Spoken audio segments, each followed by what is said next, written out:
Welcome to Comically Comics, your one-stop listen to all things comics. We're talking books, movies, TV shows, video games, and more. I must forewarn you, though, we are a spoilercast, and what that means is we consider all properties, past, future, and present, to be valid, and we will spoil the hell out of them. I'm your host, Michael, along with my two co-hosts, Richard and Jeremy, and with all that being said, let's get started. All right, it is Sunday, April 20th, and happy Easter, everybody to out there that are celebrating. Hope you've enjoyed yourself and had a great time today. We are back with some Daredevil reviews. So, we've got episode 9. This is the season finale, okay? Titled Straight Out of Hell. And pretty much all hell breaks loose in this episode. Like, just... Yeah. all hell breaks loose this episode. Everything pops off in this episode. Quite literally. Everybody is who they should be. Like, it's... Yes. That's... That. There you go. That's what happens in this episode. So, Jeremy, what is your whelming for this episode? I'm overwhelmed. I thoroughly enjoyed this one. There were several instances I was like, oh, wow, that happened. And I did. Were the other Netflix series same episode, like length? Do we know? The were Netflix longer. series? Yeah.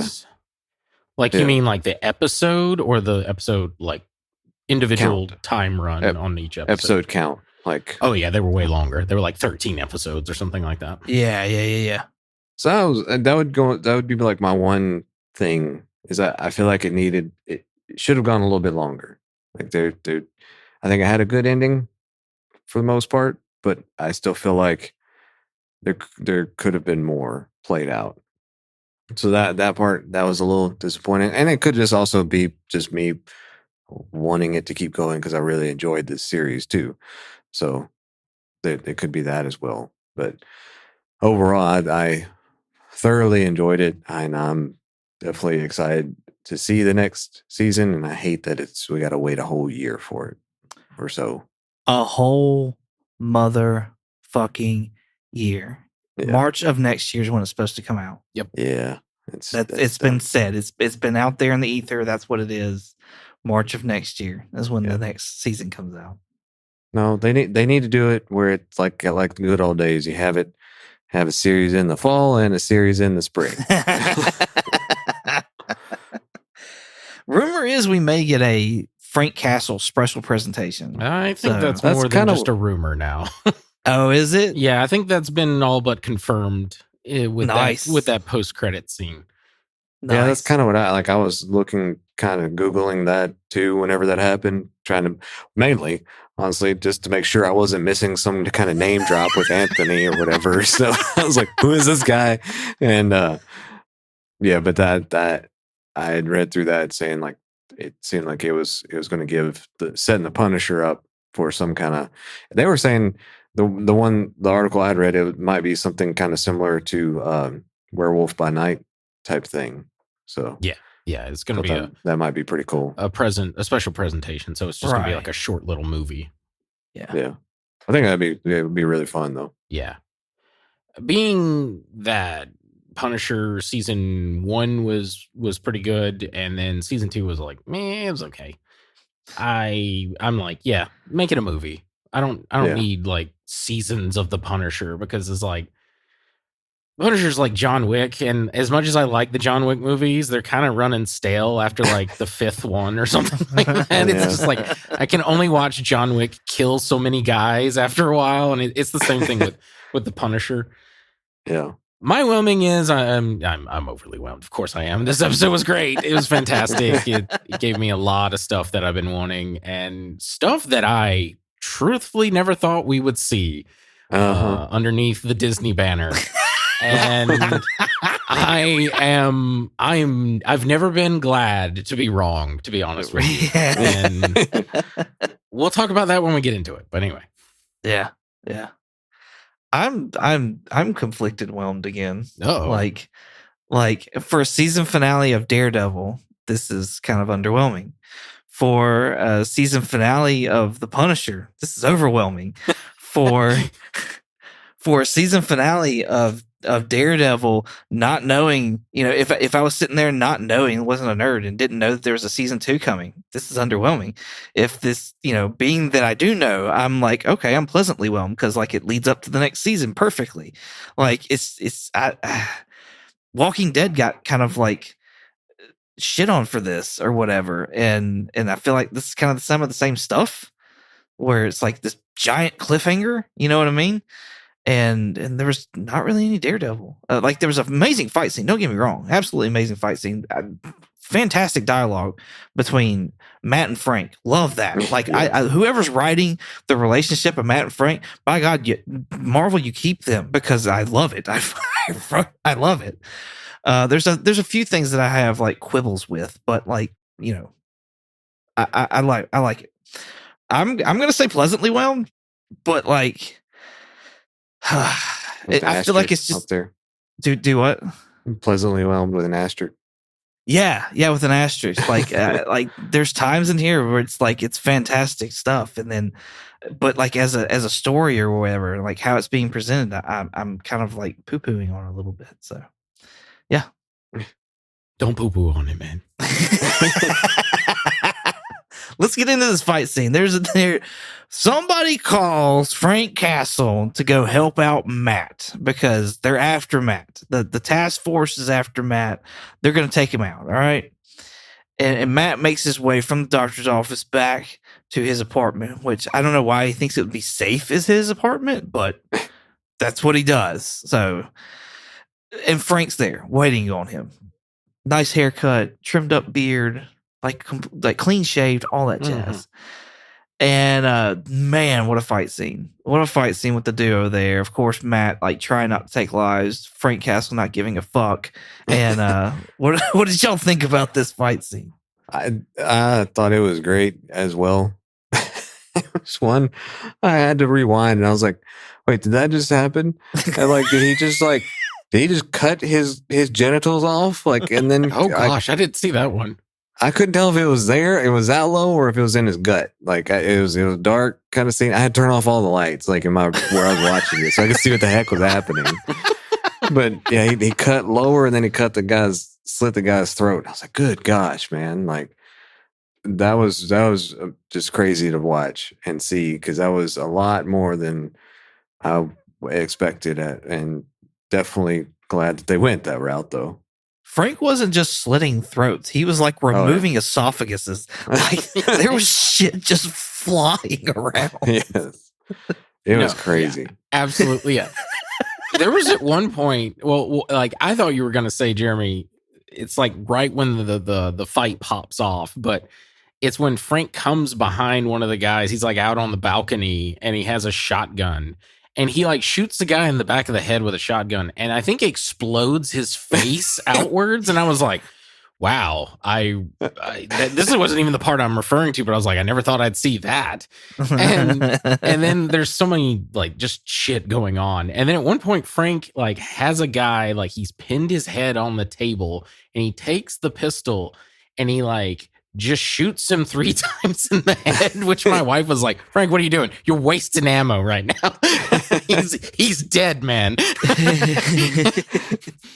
But yeah, God, it was very well choreographed. I loved all the Daredevil stuff. My one complaint was that it was a little too dark, and I think they did that to hide some of the hyper violence. But the reason why I didn't like it as dark is I couldn't see Daredevil whipping around his billy club a lot. Yeah. Same. No, I thought it was too dark, and I didn't even think about the whole hiding the gore. That's a good point there. I didn't like it was funny to me in some morbid way, I guess. But the multiple shots in the head, I was like that doesn't seem like a Frank Castle move to me. Like Frank Castle, yes, he's got rage, he's got like he's very lethal, but like he's also like he's precise. He knows what he's doing, and so like I feel like in those moments he really does try to like cage his emotions. And so that seems more like an emotional thing of like, like, you know what I mean? Like 3 shots in the head when he's already dead. Yeah. I didn't like that. And I didn't like when Daredevil is pondering Cole North. Mhm. who we find out is the Punisher wannabe. Yeah. He's the guy that killed Hector Ayala. Yes, thank you. The White Tiger. And so he's sitting there. He's just pondering over him. He's got him pinned up against a wall, and Frank's over there with quite like a red devil on Matt's shoulder, and he's like, "Just do it, Red. Just do it, Red." And I'm like, I don't think that's a Frank Castle line. I really don't. Maybe I'm wrong. But I don't think that's Frank Castle line. I think it is, but I liked that because I think that is exactly what they were going for in that scene of like the devil on his shoulder being like, just do it. Just do it. You know you want to kind of thing. Because that's the whole thing with Matt is the Catholic guilt kind of stuff. Right. And anyway, I enjoyed that part. I fucking love though. I love in that exact scene when he's like, really, you're gonna defend him too, Red? He's like, what about this guy? And he just shoots him. And I was like, God damn. That's the stuff that got me though. That's the Frank for me was the shining moment of this entire episode. Oh, absolutely, yeah. I love John Berthol's performance as Same. Frank Castle. Yeah. I'm so glad they've got him back. I'm glad whoever they got writing him is writing him. Like for the most part, like it's just his lines, the chemistry, everything. I love it. Yeah, same. Yeah, 'cause it really felt like in that, like, agreeing with you on this part too, Michael, is that it felt more like that Frank Castle had more screen time than Daredevil did, and Because he did. It was more of a Punisher show than a Daredevil show. Yes. So, which, like, far be it from me to complain about that, really, because what we got from Frank was fantastic. Yeah. But like, this is Daredevil Born Again. This is not the return of Frank Castle. Yeah. Like, so. Yeah. I agree. All right. I need y'all's reaction on Cole North. Like, it makes sense now. The whole, and once I saw it, I was like, oh, that's what those leaks were about. Because I remember hearing people say, they saw Cole North in a Punisher vest, but I completely forgot about it. So it was a surprise to me when I did see it. Like, it clicked and it reminded me. Yeah. So I need reactions of. I know Richard knew the whole time. Yeah. I was gonna say I talked about it last week. Yeah. So, but Jeremy, what was your reaction? What was your thought when you saw it?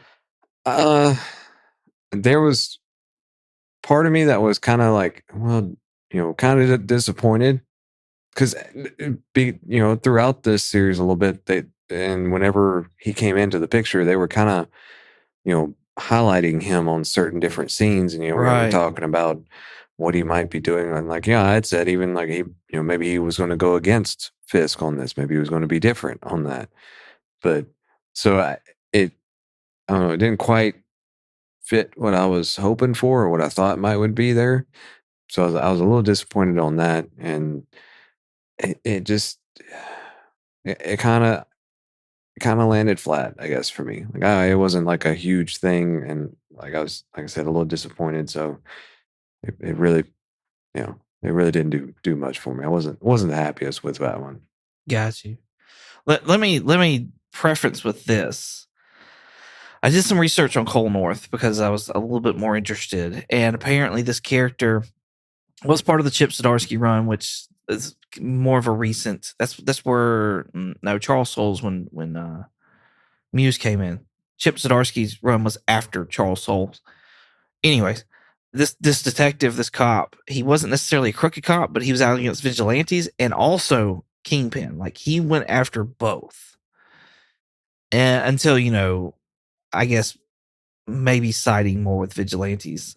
So, anyways, with that being said, and of course, y'all know I'm going to say there's no body. I had this thought today, and I was like, he's gonna pull the nobody. He's gonna pull the nobody thing. There's no body. His task force didn't care that he was in there. Didn't care about anybody being in there. Do we think he comes back? So, since you brought it up, I have theories here. Real quick, my take on the Cole North thing is because I saw that set leak of him at the time, I didn't know it was Cole North. I just saw a dude in a Punisher vest, and I was like, "Oh shit, are they recasting the Punisher?" This is kind of awkward, but there's a funny comic from back in the day where apparently the Punisher went under some surgery and turned himself black to like go undercover, if you will. And I was like, are we fucking doing that? Like, what the fuck's happening here? But anyway, after I saw Cole North in that one episode, I was like, oh, that's the fucking guy. Yeah. So I was watching him like a hawk. That's why I feel like his mannerisms to y'all were different than it was to me, because I was like, I feel like he's kind of in on this kind of stuff, but I don't know. My theory is, yes, we did not see if you want to go by that, we did not see a body. So if he does come back, I don't know why I want this character so much. He's a Punisher villain. He's stupid. And that's why I like it. Like, he's just ridiculous. He's named Bushwhacker. I've mentioned him in the past. He's a guy that has like guns for arms. And like they're made of like flesh. They're like gross looking, like in the comics. But I kind of want him to be that. But just because, hear me out. He gets stabbed in the hand. Uh-huh. There's a grenade. Maybe he had to like cut his arm off to like escape. Yeah. And then he like will replace his arm with a gun, and he can be the villain for the Punisher like special series or special movie or something like that. It's a big leap. Do what? I'm sorry. I was going to say, then he can be armed and dangerous at that point. Yes, he can be armed and dangerous. Again. But I know that's a big leap from point A to point B, but that's my theory there. Nice. Mine's the exact opposite. I'm still sticking with White Tiger. I don't think he's going to be a good guy. He did not seem very good I think he's going to have a change of heart. No. I think Matt's speech and his saving him and all this other kind of stuff. Well, quote unquote saving him, because he didn't let the Punisher kill him, but he didn't give a shit about him with that grenade coming in there. Let's be real. So yeah, no.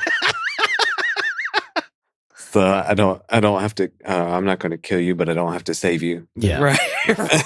Honestly, it reminded me of that blooper scene from. This is going to date me, but from Rush Hour 2, where the main villain dies, and Chris Tucker. Tucker. Yeah. I was making sure I wasn't saying his character name in the movie, but anyway, he's like, well, he's not going to be in Rush Hour 3. Yeah. I was just like, well, he's not going to be in Daredevil season 2.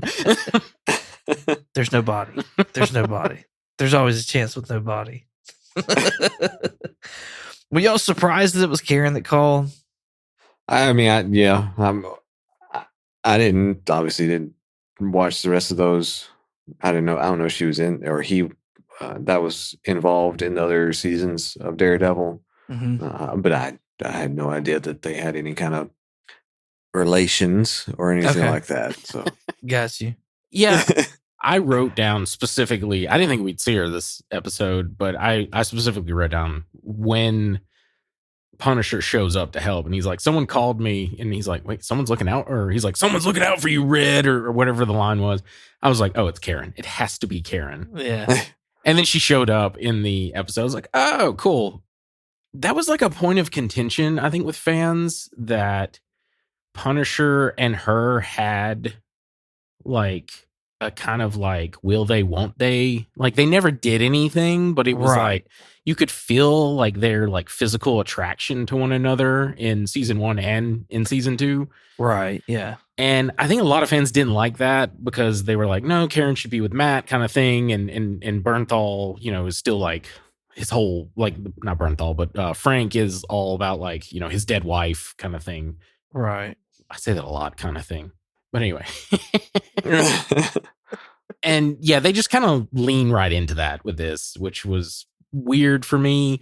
I also think, I know both of them are married, and like it also, whenever you see Deborah Ann Wall and John Bernthal in real life talking with each other, because she's been on his podcast or something like that. Yeah. They're kind of, you can tell, like, I think they have the hots for each other kind of thing. Because I don't know why, but they just feel very electric together. Maybe it's just natural, like, chemistry. But anyway, so yeah, I was excited to see her. They also did kind of like the like Christian imagery, like when she shows up, there's like a little bit of light in the background, so she kind of looks like an angel, and she was supposed to be kind of like Matt's guardian angel. So Yeah. I think they were kind of going for that with her. Yeah, I liked him talking more about like his faith and stuff like that, and talking about God more in this episode. That was kind of like that was refreshing to me, because like that's a big part of Matt. That's a big part of his character and stuff. Yeah. And so I felt like that's something that we've been missing a lot of in this season. Not that it has to be in every single episode or anything like that, but it's, I feel like some of the stuff like Matt should have been going to confession about. You know what I mean? Like I feel like after he went to become Daredevil, he should have, like, we should have got a scene of him going to confession and being like, I've been wondering that as well, and because there was a lot of him not ever going into his church. There was a point where he like, when he like sitting outside of one and he was like listening in on it. yeah, I think my take on that was that he still feels guilty for the stuff that happened with Foggy and how he wanted, like, or not wanted, he did. He tried to kill Poindexter kind of thing. So I think he's having some of that Catholic guilt of like, I have, like, technically I could go in there and say whatever, like 50 Hail Marys and be forgiven, but like I shouldn't be forgiven kind of thing. Yeah. I don't know. It's just, I would like to see more of that, especially in like season 2 as we get going, which I don't think we're going to get that in season 2 at all. Yeah, I don't either. Especially the way this ended. I think we're headed in a completely different like direction with that. Yeah, I think the Daredevil persona is going to take over, and the Matt persona is going to take a back seat a little bit here. So, well, we talked about that one fight scene. Let's go ahead and let's talk about John Bernthal's fight scene against the police. What did y'all think about, like, John makes his way, or Frank makes his way? I did the same thing. I was calling him John all night last night. I did the same thing. Which sounds perverted, by the way. And like, don't be gross, Tammy. And my wife was like, "Why do you keep calling him John?" And I'm like, "Because the actor's name is John Bernthal, but he plays Frank Castle." It's like, that makes sense.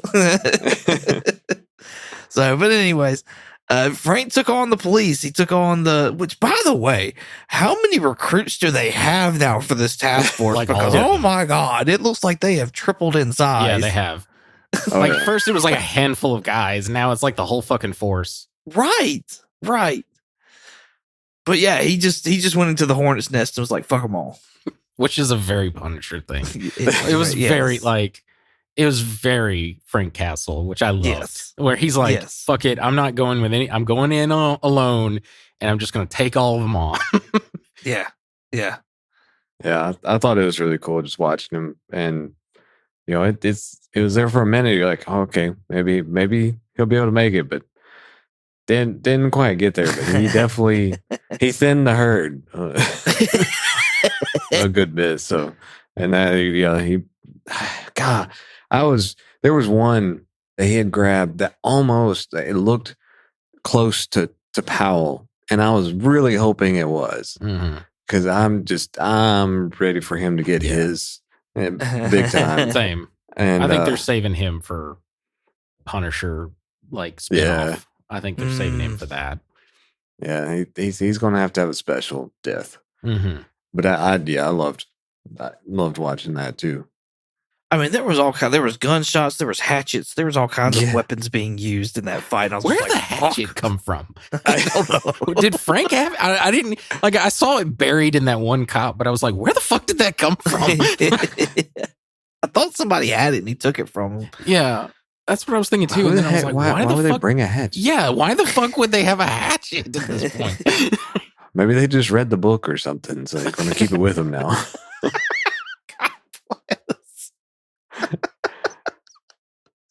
Did Did y'all think that Frank was gonna make it out alive?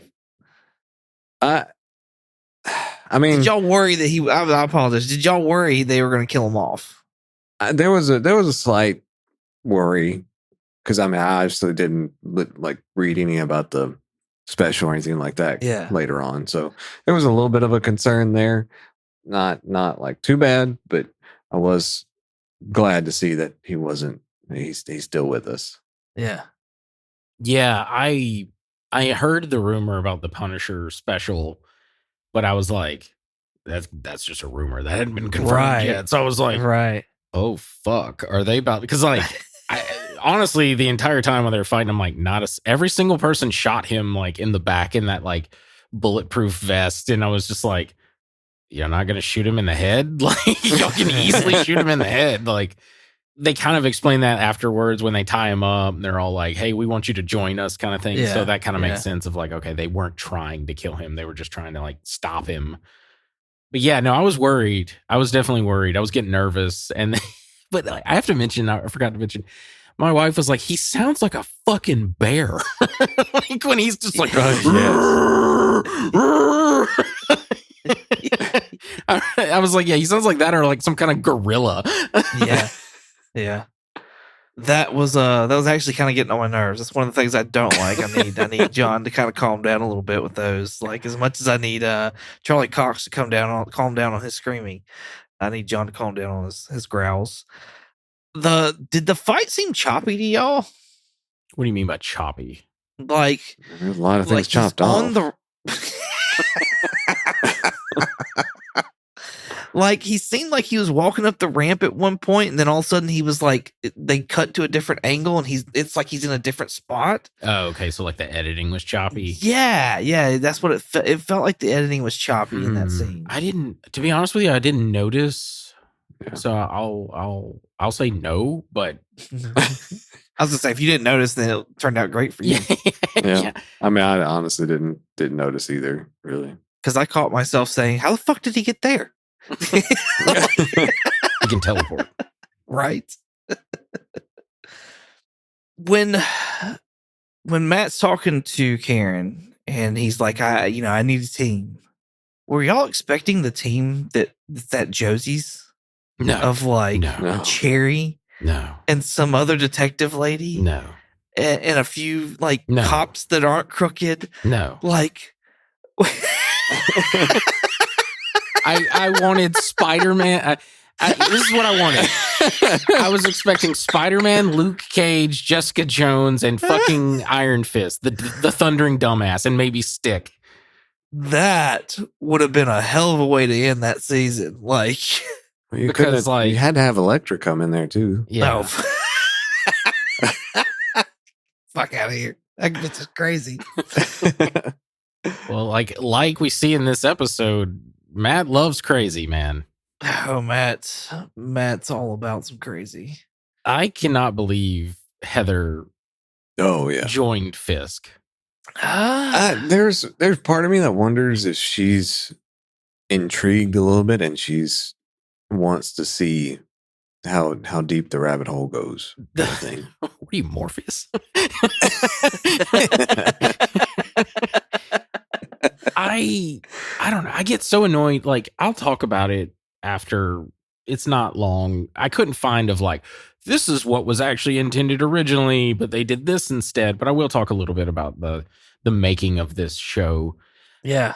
I don't know what they plan with her, but like it really bothers me because I feel like they're doing they're going to make her she doesn't have any superpowers, but she's going to be Typhoid Mary or something like that. There was I think it's a wrong edit on Wikipedia, but there was talks of Muse's stuff continuing on into season 2, and I'm like, too. Is she gonna be Muse? Is she gonna be so fucked up that it drives her crazy, and then she becomes Muse or something like that? It was just very weird. I heard the rumors of Muse continuing as well in season 2, and I took it more as it's probably gonna be trauma that she's going to suffer and probably be talking to Muse in her head. That's what I think. She's going to start seeing him. I think that's going to be what happens there. just to kind of make her character interesting because, I'm going to assume she's not going to be with Matt anymore. Yeah, I think Yeah. once he said Karen in his drug-induced sleep, she was done. Yeah. She was being kind. Yeah. Well, I mean, in the introduction to, of Karen back on the scene, and then that instance that you just talked about, and her being so delighted to join Fisk's team, like it seems like she's kind of done like a heel turn, and she's now. It is, but it just bugs me because like since almost like day one, she's been very like pro Fisk, and I'm just like, I don't know. I'm thinking maybe not day one, but like I'm thinking of the previous episode when Buck shows up to her apartment and he's like, Heather, how do you know that man? And he keeps pressing on the matter, and she's like, you want to lose your tone kind of thing? And she's like, he's a client or whatever. And he's like, the Fisk is dangerous. And she's like, he's our mayor and all this stuff. And I'm like, yeah, but if season 1 through 3 of Netflix is canon, Kingpin was caught and arrested and put in prison in season 2 for doing criminal things and murdering people. So like, it's not that Matt's being crazy and paranoid. Like Fisk is like dangerous, which we saw in full glory, or gory, however you want to put it, when he straight up like just crushes a man's head in. Yeah, so that the poor captain. Yeah, my captain, he's gone. Oh, captain, my captain. They Game of Thrones'd him like with Pedro Pascal on the mountain. Like this was the scene I was like, holy shit, I cannot believe we just saw that on Disney Plus. Yeah. My wife even was like, the House of Mouse ain't what it used to be. She's like, they merged with Hulu and lost their damn minds. That's funny. Yeah. That one was, oh God, that one hurt. Whew. And like, even it was, I had my subtitles on. And he even like in there saying like bones cracking as he was like through the different scenes. I was like, oh, that's just terrible. I thought the prosthetics or whatever was, I don't know. I felt they were a little lacking. So I wish they would have spent more time on that scene and actually done it since they were going to commit to it. I thought they looked pretty good. I was in shock because I was like, I have like that's up there with like one of the like more gory like head exploding scenes in all of cinema. Like I don't know if it's like top 5, but like it could be top 10 because I was like, oh, like he crushed the top of his skull in, his jawline was ripped off. I was just like, fuck. Well, and then his mannerisms afterwards of like reaching to his pocket, he gets blood on his suit, but he gets his towel out and dabs his forehead and his mouth. And I'm like, bro, but no, you have another man's blood on your hands. And you're dabbing your mouth. Get that shit away from you. Like, what are you doing? Kingpin's got a thing about crushing heads in. There's a really good scene, and I can't remember what season it is, but he literally fucks a dude's head up with a car door. That's season 1. That was brutal. That's season 1. I want to say like episode 1 or episode 2. I was gonna say I think it's episode like 2 or 3 because I think episode 1, that guy who was working for Kingpin was like, "Fuck it, it's better that I kill myself on this spike." You're right, yeah. Than it is I deal with Kingpin because he's gonna go for my head either way. So I was on. So back to like the group that Matt was like talking about. I honestly was hoping it was the Hand. Yeah, I think that's what we're gonna get in with season 2. I think we're gonna get Shadowland. I do too. Yes, and I think that's the army that he's going. Like I know you don't want to hear this, but I think he's gonna go find Elektra in season 2 and be like, "Hey, I need the Hand." Yeah, and he's gonna use the Hand as a way to fight Kingpin's army. Which you had this. Did we talk about this on podcast? I know we talked about it off, but like you had this theory of like Kingpin having Iron Man tech.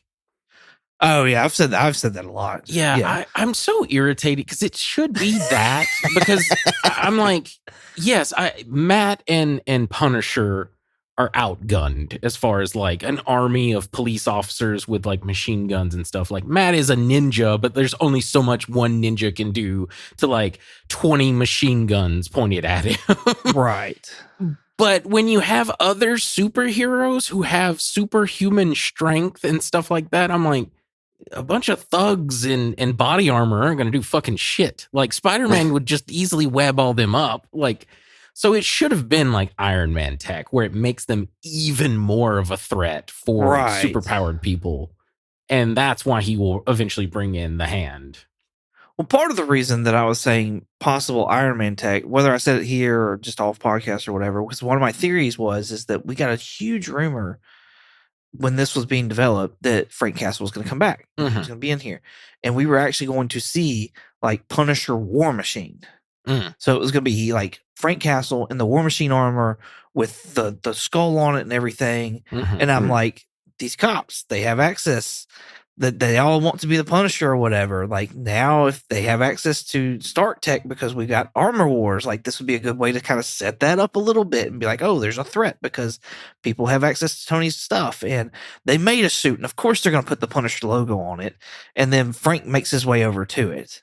You know what I mean? And then like that sets that up. That would be a glorious scene in this, and people would go fucking bananas over it. And it's, you know, as long as they did the CGI right. Yeah. So yeah, I that was kind of my, and then on top of that, the Powell connection from Nate from Hall Yeah Comics on YouTube. Go check him out. He's theorizing that Powell may be the father of Darkhawk, and so like Darkhawk has armor, so it may be that's where that Darkhawk comes from. It was a whole bunch of stuff. Yeah, I like, I don't know if I really care about like War Machine Punisher, because I don't know. I like when Frank like just does his stuff as Frank. You know what I mean? Absolutely, yeah. There is one comic where Frank's wearing like a bunch of like Avengers tech, like he's got on the Ant-Man shrinking costume and he kills a bunch of guards doing that. I think that's a funny scene where he explodes a guard because he shrink down and was like inside of him, and then he just grows to normal size and the dude just like explodes. So like I wouldn't mind seeing something like that, but yeah, it would be cool for like maybe the special. He just uses it for one scene. Like there's just so many like guard or goons or whatever. Like there's like an army, like literally like 200 men, and like Frank's like, well, I don't know how I'm getting out of this one. And then he like finds the Iron Man suit and uses that and like guns them all down, a la the season 2 of Daredevil, where he uses the Gatling gun and all the ninjas. Yeah. But yeah, I was just, I don't know. I was sorely disappointed with the team. I think that we will get a different team. I think this is just sort of the start of the team, if you will. I don't think Cherry's going to be out there like fighting. I think if anything, Cherry's going to go do like reconnaissance work. And maybe he's the one who goes, he's like, hey, I found you were looking for that private eye detective, Jessica Jones. I found her. Yeah. Because she was rumored. Mm-hmm.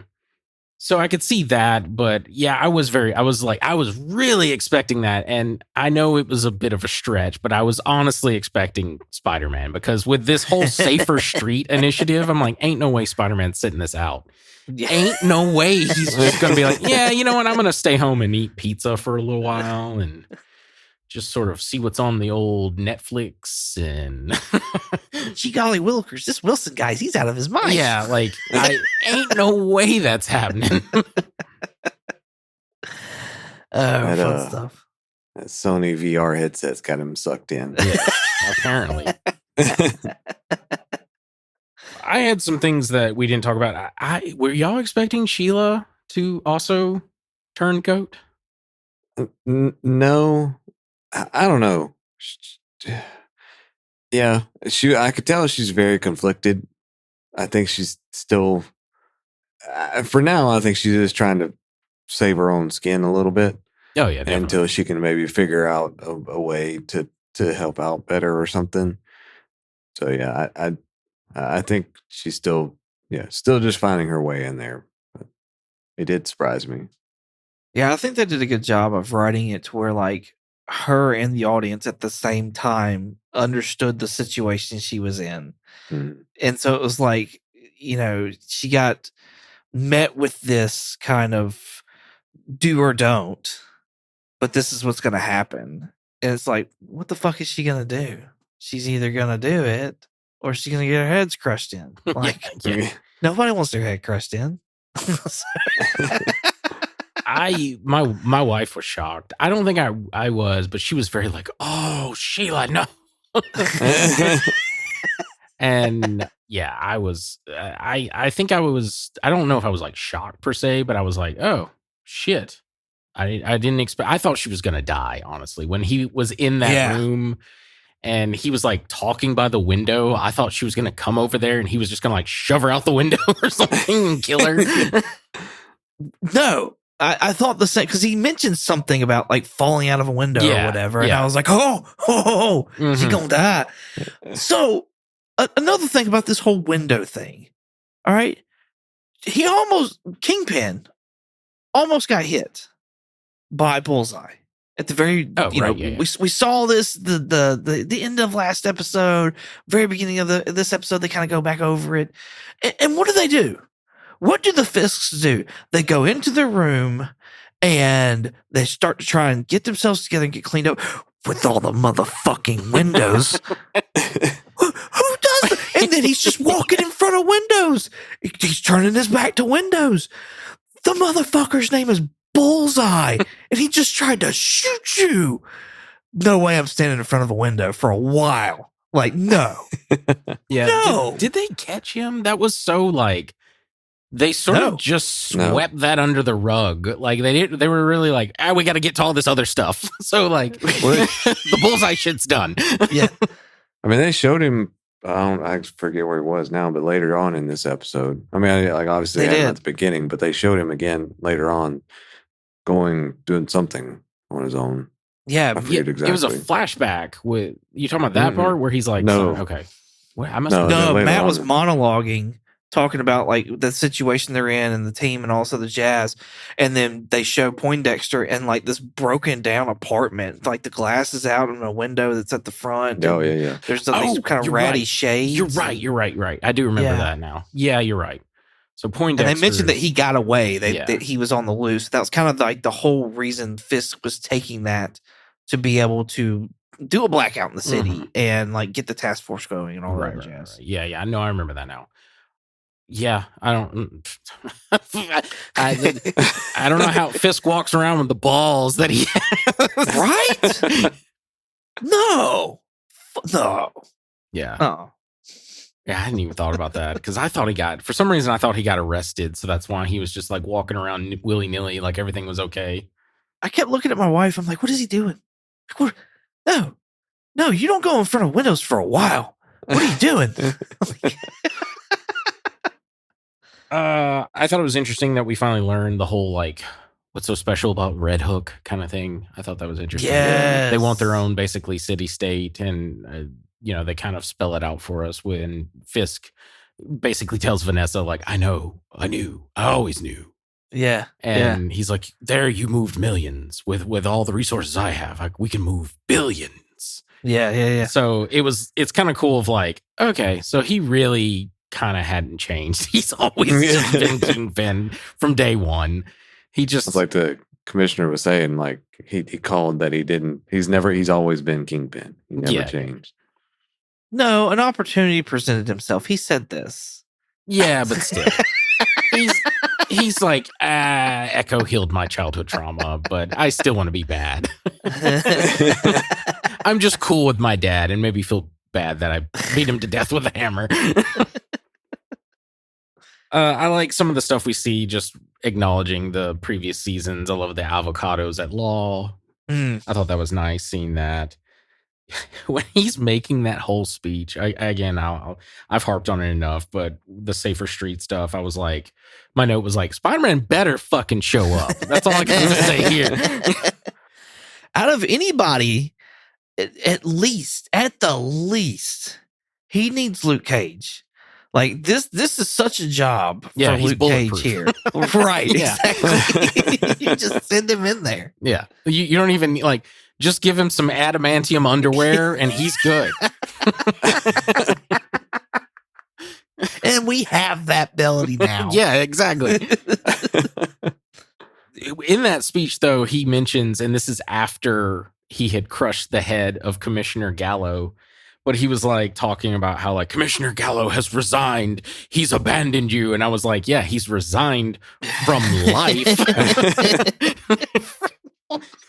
It reminded me of the Jeff Goldblum thing of like, I release you from life. And then he like melts the dude. The post-credit scene I love with Frank. Yeah. Because like it was very like, ain't nobody gonna save me. I'm gonna save my damn self. And I just fucking love that. Like when he's talking with that guy, I'm like, motherfucker, if you get anywhere near that cage, you are so fucking dumb.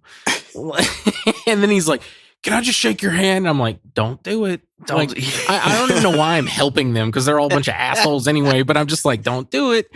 Don't do Because you it. knew the pain that guy was about to like experience. Yeah. And then, of course, he does it. And then Frank like murks his ass. And I was just like, I tried to warn him.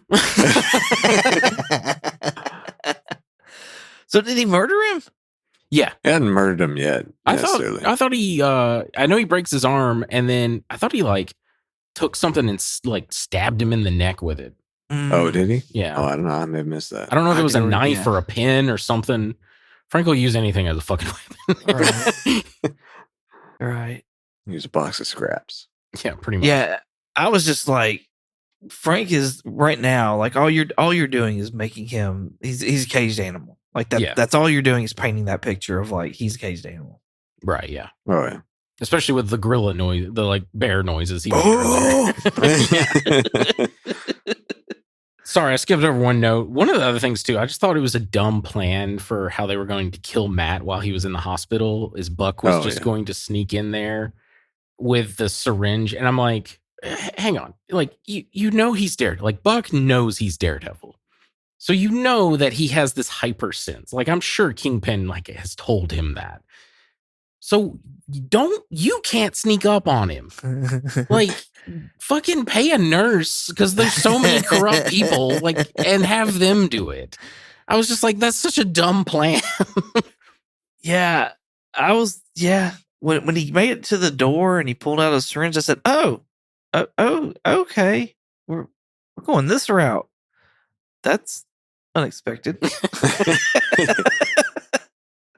It cracked me up too. I mean, that kind of stuff with like with his hearing, and you know, they had that scene with Frank and Karen talking and Daredevil over there, and then later on, he tells Karen, "I heard your heartbeats." She's like, "That's not fair." Yes. Yep. And the last note, which we've already talked, is I cannot believe we have to wait a whole fucking year for the whole continuation year. of this.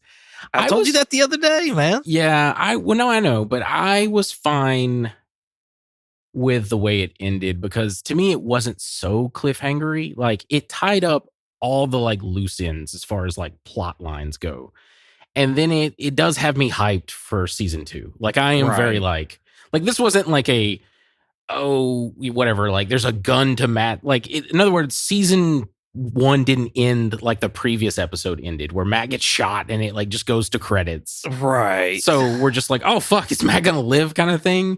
Right. But it was a little bit like, oh man, I want to see all this. But I get where they're going. They're gonna have like Kingpin's turn. It's almost like the Spider-Man video game where, you know, like New York eventually gets turned into this like police state, and in the other one it was Norman running it, but Kingpin's like running all this and patrolling the streets, and there's curfew and all this stuff. So Matt's gonna assemble a team to fight Kingpin and all this thing. So I it has me hyped for season 2.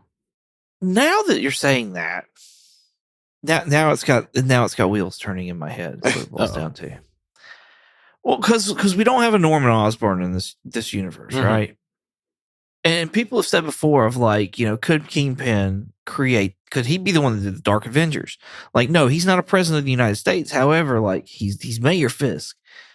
And so like, could that be something that we see? Of like why is Frank Castle still alive? Like, why would he not? Like, he's in a cage. Why would he not be dead? Is it to possibly get him to be like a Dark Avenger? Is it to like use him as bait? Like, now I'm thinking like if we start bringing in vigilantes, could we possibly try to turn them? Could we or like bringing in like either bad guys and bring them on the task force and like, oh well, now these are your Well, this is what's going to keep our city safe. I thought you were going this route, but like, is it going to tie into the Thunderbolts? Yeah, Because that takes place in New York. does it? I didn't know where it's Avengers Tower, and that's true. That's in New York. That's smack dab in New York. Yeah. I guarantee you they don't reference any of this. I got a feeling they're not going to. Oh, if they do, I'll be shocked. Yeah. I don't know. I mean, we saw it with Secret Invasion. You ain't wrong there. But people hated that though. No, I know.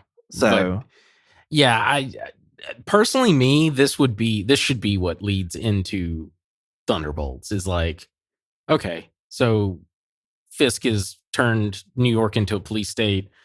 Whatever her fucking name is, Elena Below. No, Valentine. Val. Yeah, she's got that long fucking name.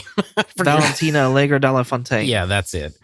She's like, hey, Mayor Fisk has hired me to bring back the Avengers, so I'm getting all these like bad guys essentially, and whatever the plot of that movie is. Fisk has enacted martial law, and so as part of the United States government, we have to supply, and so we're going to bring in these people right here, as the Avengers. Yeah. I doubt it's going to be that. I really do. I really don't even think they're going to reference this. But there's also something in when I'm going to talk about like the timeline wise that maybe explains why it's not going to be referenced, which is bullshit in my opinion. Basically, this is taking place, I think, in 2027 because of the whole like time skip thing, right? But yeah, I would like for it to tie into Thunderbolts that way. Yeah. Especially since Thunderbolts comes out in like 2 weeks or something. Right. Yeah. Cool. Jeremy, you got anything else you want to add? No, that's all. I'm good now. Okay. I was going to say, let's give Richard the floor because he had some stuff to say as far as like the... Yeah, it's not a lot. I shrunk it down into... I tried so hard to find like... oh, this is the original intent of what they did for the pre overhaul, and then what they actually did. But there was nothing like that online. There was a few things here or there, and most of them were rumor. But I was trying to find like actual like people behind the scenes talking about it. But anyway, so originally a Marvel Netflix series that ran from 2015 to 2018, Daredevil ended after 3 seasons. After a legal wait period, Marvel Studios regained the rights and brought back Charlie Cox's Matt Murdock and Vincent D'Onofrio's Kingpin for the MCU. Daredevil Born Again started development in 2022 as an 18-episode Disney Plus series, originally meant to be a reboot with a new tone and structure. After the creative overhaul, Marvel scrapped the original approach mid-production. It was right around the time of when the Writers and Screen Actors Guild strike was going on. That was when they were like, you know what, this isn't working. Since we have to like put everything on hold anyways, we're going to redo this. It was too different. It was too procedural. And Daredevil didn't even suit up until episode 4. Dario Scardapane, a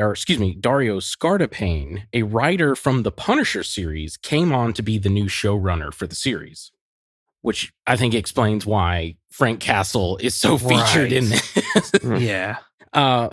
Filmmaking duo Justin Benson and Aaron Moorhead, who previously worked on Moon Knight and Loki season 2, were brought on to direct the remaining episodes for the first season. They decided to honor the tone and continuity of the Netflix series while still keeping a fresh and new story. The 18 episode season was split into 2 seasons now. 9 episodes for the first season, and this is where the timeline goes. It inside the MCU, it takes place between 2025 and early 2027. Season 2 was originally going to be 9 episodes, but now Scartapan has stated that it'll be 8 episodes. It's already planned and it's already in production. Scartapan wanted a darker tone than that of the Netflix series, like The Sopranos or the film King of New York. He said he wanted less talky, introspective, more action and character-driven moments. All right. Yeah, because there was this whole thing I was reading. Netflix had more of where they wanted people like in a room just talking and less like action stuff. Yeah. And that was like an edict from like Netflix higher ups. And Disney Plus was like, you don't have to do that. So Scartapan was like, no, we're not doing that. We're going to do this. The Netflix Daredevil history is canon, but it is not heavily leaned on, so not to alienate new viewers and that they can just jump right into it. This is the other thing that I found. Other Defenders characters and groups like Elektra and the Hand may return in the future. It's one of the things that Scartapan was talking about.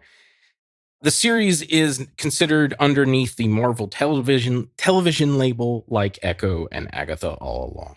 And that's it. All right.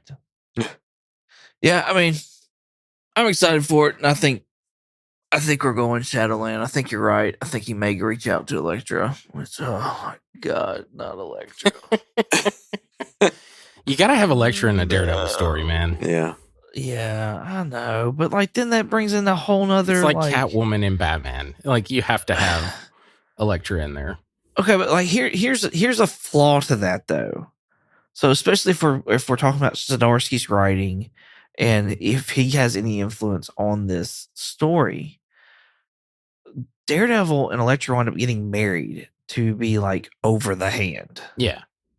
And so if that's like we've got the thing with Heather, and then like Karen's back in the picture, and then you bring Elektra in, it's just like, oh, like Matt's dick is going to be an overdrive. I'm just saying. It's going to be raw.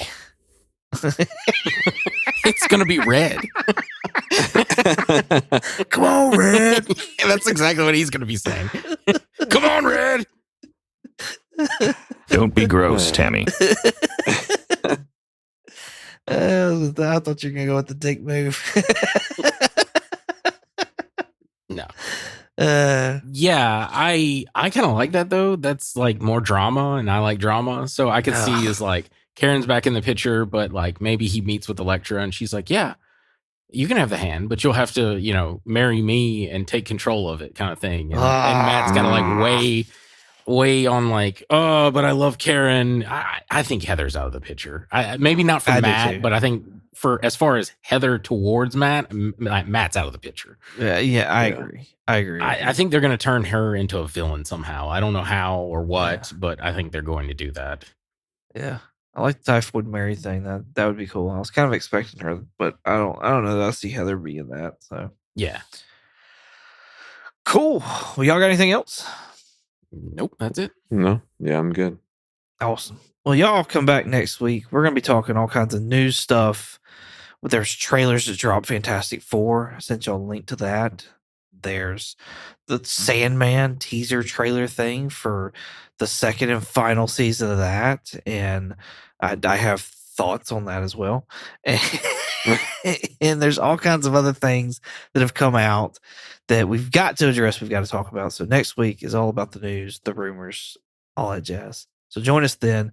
Until then, Jeremy, where can they find you at? I think you might find me on Twitch under the handle Night Fury GTO. That's Night with a K, and you can find me here. Awesome. Richard? If you want to contact me directly, I have an X, the platform formerly known as Twitter, an Instagram, a Blue Skies, and a Threads. My handle is Night Curry, night like day and night, and Curry with a K. If you want to contact us directly, we have a Gmail. Our Gmail is comicallycomicspodcast@gmail.com.